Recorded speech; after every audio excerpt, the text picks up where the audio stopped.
Archaeologists discover 8,000-year-old rock carvings, reports. Desert kites are a type of ancient structure found in various regions around the world. These structures are believed to have been built by nomadic populations, particularly during the Bronze Age, as a means of hunting game. An international team of archaeologists has found 8,000-year-old engravings in rocks on the Arabian Peninsula, according to media reports. The carvings, engraved on monoliths, represent the layout of desert kites, the name given to constructions made of stone walls. Scholars reckon that the artifacts were built as enclosures and traps for animals. Desert kites were first identified about 100 years ago. These structures are usually large, some are as big as 2 football pitches, so they cannot be seen in toto from the ground. A breakthrough in the study came thanks to advances in technology, in the form of satellite photos. The amazing discovery is that the plans are to scale. We had no idea that people at that time were able to do that with such accuracy, Remy Crassard, an archaeologist at the French National Center for Scientific Research, CNRS, said as quoted by the media. One theory is that they were used to discuss a hunting plan and were an aid in coordinating upcoming actions. Scientists reveal time of oldest recorded kisses in history. Scientists from the University of Copenhagen have found the earliest evidence of romantic kissing between humans. They are mentioned in an ancient text dating back approximately 2500 BC. Newly published findings have revealed how researchers determined that the earliest mention of romantic kissing dates back some 4,500 years, about 1,000 years before it was detailed in historical Indian texts. Danish scholars made their grand find after studying clay tablets from Mesopotamia, which included references to kissing on the lips as part of a sexual game. These tablets predate an Indian manuscript of the Bronze Age, dating from around 1500 BC, which was initially believed to include the first such mention. Researchers note the description of kissing is found in one of the earliest surviving documents in the Sumerian and Akkadian languages, which were spoken in Mesopotamia.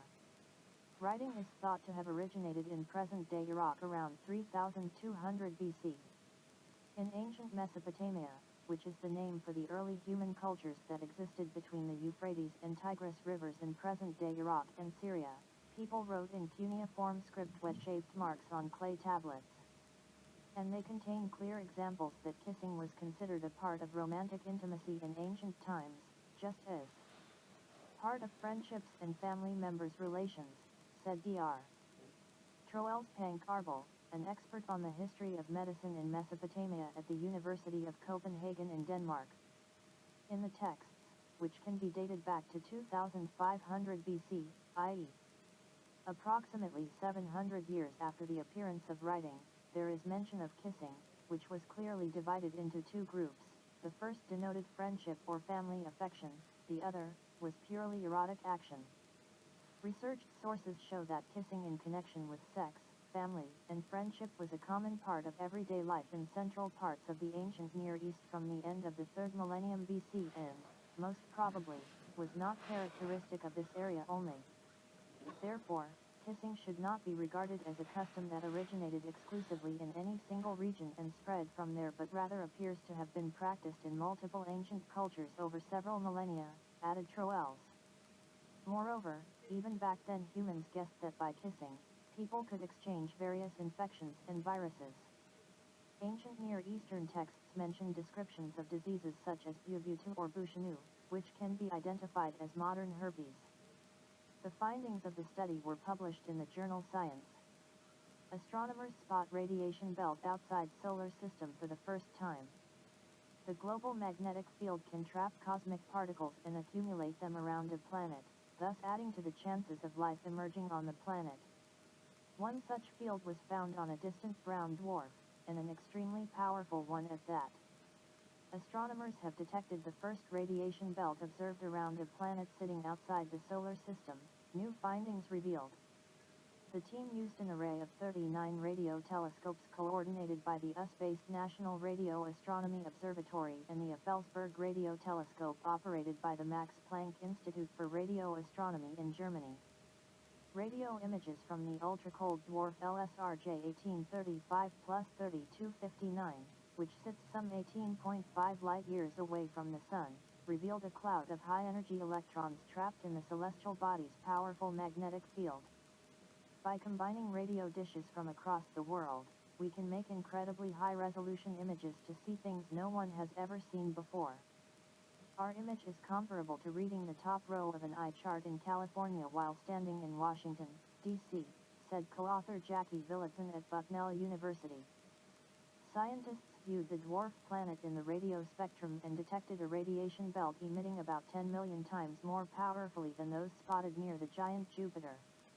Officials indicated it stretches out to a distance of up to 18 radii from LSRJ 1835 plus 3259. This is where the particles that fall towards the dwarf's poles create bright lights. We are actually imaging the magnetosphere of our target by observing the radio-emitting plasma, its radiation belt in the magnetosphere. That has never been done before for something the size of a gas giant planet outside of our solar system, said Melody Cao, a postdoctoral fellow at UC Santa Cruz and first author of a paper. To generate a magnetic field, a planet's interior must be hot enough to have conductive fluids, which in the case of Earth is the molten iron in its core. On Jupiter, the conductive liquid is hydrogen, which is under so much pressure that it becomes metallic. Metallic hydrogen likely also produces magnetic fields in brown dwarfs, Cao noted, while in the interior of stars the conductive liquid is ionized hydrogen. The strength and shape of the magnetic field is an important factor in determining a planet's habitability. When we're thinking about the habitability of exoplanets, the role of their magnetic fields in maintaining a stable environment is something to consider in addition to things like the atmosphere and climate, Cao said. A radiation belt is a region of planets' magnetospheres where high-energy charged particles that have entered the magnetosphere accumulate and are trapped. Strong magnetic fields form a magnetic bubble around the planet, the magnetosphere. This traps and accelerates the particles to nearly the speed of light. All planets in the solar system with magnetic fields, including the Earth and Jupiter, have radiation belts made up of these high-energy charged particles trapped by the planet's magnetic field. This is a critical first step in finding many more such objects and honing our skills to search for smaller and smaller magnetospheres, eventually enabling us to study those of potentially habitable, Earth-sized planets, said co-author Evgeny Oshkonik at Arizona State University. The Earth's radiation belts are known as the Van Allen belts. The results of the observations were published in the journal Nature.